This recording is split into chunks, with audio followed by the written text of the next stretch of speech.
Good morning all of you. आज हम class 9 science में टॉपिक गुरुत्वाकर्षण जो चैप्टर 10 है आपका वो पढ़ने जा रहे हैं। देखो गुरुत्वाकर्षण क्या होता है। गुरुत्वाकर्षण एक प्रकार का कैसा बल है? आकर्षण बल है। ये जो गुरुत्वाकर्षण बल है ये किसके बीच कार्य करता है? ये किन्हीं दो द्रव्यमान के बीच कार्य करता है। सपोज करो आपके पास द्रव्यमान m1 है और ये है m2 है। तो जब दो द्रव्यमान के बीच जो आकर्षण का बल लगता है उसे कौन सा बल कहते हैं? गुरुत्वाकर्षण बल कहते हैं। गुरुत्वाकर्षण बल की वजह से ही आपको पता है कि जो पृथ्वी है वो किसके चारों तरफ परिक्रमा करती है? सूर्य के चारों तरफ परिक्रमा करती है। और जो चंद्रमा है वो भी पृथ्वी के चारों तरफ किस बल के कारण परिक्रमा करता है? गुरुत्वाकर्षण बल के कारण परिक्रमा करता है। तो जो गुरुत्वाकर्षण बल है वो m1 और m2 किन्हीं दो द्रव्यमान के बीच कार्य करता है। यह दो मनुष्यों के बीच भी कार्य करता है, लेकिन इसका गुरुत्वाकर्षण का बल जो दैनिक लाइफ में इसलिए शो नहीं होता क्योंकि यहाँ पे जो द्रव्यमान है या आपका जो हमारा द्रव्यमान है वो बहुत क्या होता है? कम होता है, जिसकी वजह से गुरुत्वाकर्षण की वजह से ये हमारे दैनिक जीवन में क्या नहीं होता है? दिखाई नहीं देता है। लेकिन जो दो द्रव्यमान के बीच में हमेशा कौन सा बल लगता है? गुरुत्वाकर्षण का बल कार्य करता है। ये जो बल है इसकी जो सर्वप्रथम खोज थी वो किसने की थी? आइजैक न्यूटन ने। उन्होंने एक बार देखा था कि किसी पेड़ से किसी सेब को गिरते हुए देखा था, तब उन्होंने ये सोचा कि ये सेब है वो नीचे की तरफ ही क्यों गिर रही है, कहीं ऊपर की तरफ दाएं बाएं उस दिशा में क्यों नहीं गिरती है। तब उन्होंने इसके ऊपर क्या की थी? स्टडी की थी। और उसके बाद में उन्होंने गुरुत्वाकर्षण और गुरुत्वाकर्षण से संबंधित नियमों का क्या किया था? सत्यापन किया था। तो देखो आज हम पढ़ेंगे, तो आप ध्यान से सुनो कि ये जो गुरुत्वाकर्षण बल है इसका जो सार्वत्रिक नियम है वो अभी मैं यहाँ पे लिखूंगी। उससे पहले आप देखो कि जो m1 और m2 है इन दोनों के मध्य जो आकर्षण का बल लगेगा उस आकर्षण के बल को कौन सा बल कहेंगे? यहाँ पे गुरुत्वाकर्षण बल कहेंगे। देखो गुरुत्वाकर्षण, और ये सर्वप्रथम किसने दिया था? सर्वप्रथम आइजैक न्यूटन ने गुरुत्वाकर्षण का नियम दिया।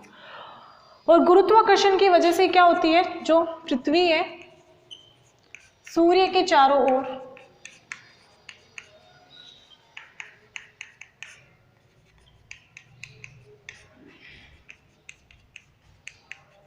परिक्रमा करती है। इसके बाद देखो गुरुत्वाकर्षण का जो सार्वत्रिक नियम है वो देखो पहले, जैसे मान लो कि आपके पास कोई दो द्रव्यमान है m1 और m2 और इनके बीच की आपके पास में कोई दूरी दे रखी है कितनी? Small r। तो इन दोनों के मध्य क्या काम करेगा? यहाँ पे गुरुत्वाकर्षण बल। ये दोनों एक दूसरे को अपनी तरफ क्या करती है? आकर्षित करती है। तो यहाँ पे जो बल है, जो यहाँ पे जो गुरुत्वाकर्षण बल लगेगा उसको बोलते हैं F। क्या बोलते हैं? F, जो समानुपाती होता है किसके? m1 और m2, अर्थात द्रव्यमान जितना ज्यादा होगा लगने वाले बल का मान उतना ही क्या होगा? अधिक होगा। तो यहां से हो जाएगा F अनुक्रमानुपाती m1 और m2। उसके बाद देखो इन दोनों के जो बीच की दूरी है, इन दोनों के बीच की दूरी जितनी कम होगी लगने वाला बल का मान उतना ही क्या होगा? ज्यादा होगा। तो ये दूरी की हमेशा क्या होता है? व्युत्क्रमानुपाती। इसके समानुपाती होता है, मतलब इसके डायरेक्ट प्रोपोर्शनल होता है। इनका मान बढ़ेगा तो इसका मान भी क्या होगा? बढ़ेगा। लेकिन दूरी के क्या होता है? ये व्युत्क्रमानुपाती, अर्थात दूरी जितनी कम होगी लगने वाले बल का मान उतना ही क्या होगा? अधिक होगा। तो ध्यान रखना, दूरी अगर जितनी ज्यादा हुई, अगर r का मान जितना ज्यादा हुआ, आप इनको बहुत दूर दूर रखोगे तो लगने वाले बल का मान क्या हो जाएगा? यहाँ पे कम हो जाएगा। और अगर ये दो मास एक दूसरे के जितना अधिक पास में होंगे तो जो लगने वाले बल का मान है वो उतना ही अधिक होगा। और ये दैनिक जीवन में इसलिए शो नहीं होता कि जो मास है, जो द्रव्यमान है वो बहुत क्या होता है? कम होता है, जबकि सूर्य, पृथ्वी, चंद्रमा इनका द्रव्यमान क्या होता है? बहुत ज्यादा होता है। इसलिए ध्यान रखना m1 m2 का मान जितना ज्यादा लगने वाला बल भी क्या होगा? उतना ही अधिक।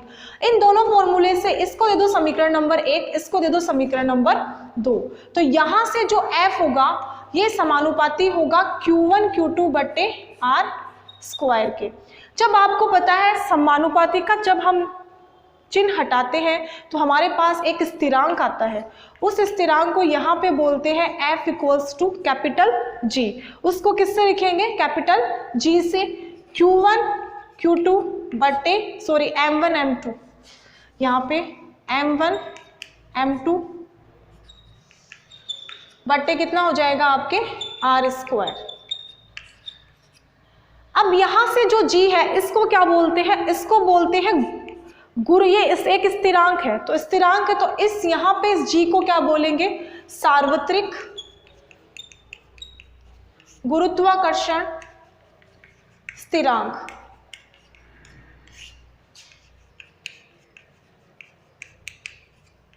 तो इसका ध्यान रखना, इस G को कैपिटल G को बोलते हैं सार्वत्रिक गुरुत्वाकर्षण स्थिरांक।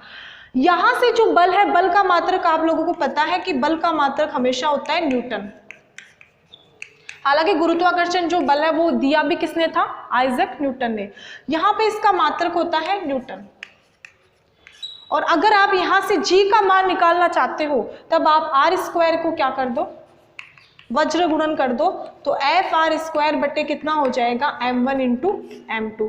अब इसकी परिभाषा में कैसे लिखना है? गुरुत्वाकर्षण होता क्या है? यह आपके पास यह एक प्रकार का आकर्षण बल है।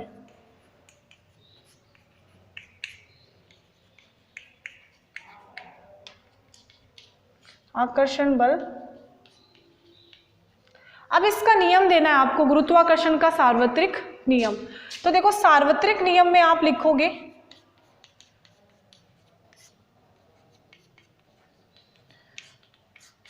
कि यह बल द्रव्यमान के क्या होता है? समानुपाती, और द्रव्यमान के बीच की दूरी के क्या होता है? व्युत्क्रमानुपाती।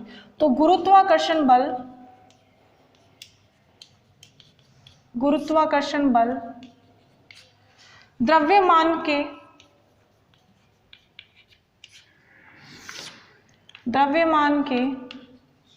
गुणनफल के समानुपाती एवं उनके बीच की दूरी के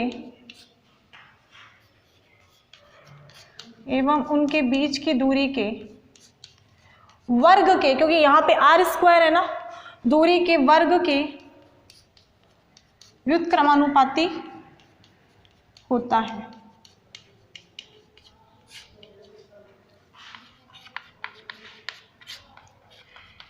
इसका मतलब है कि यहाँ पे द्रव्यमान का मान जितना ज्यादा होगा, लगने वाले बल का मान उतना ही अधिक होगा, और इनके बीच की दूरी जितनी कम होगी, लगने वाले बल का मान उतना ही अधिक होगा। द्रव्यमान ज्यादा, बल ज्यादा, दूरी जितनी कम होगी, बल उतना ही अधिक होगा।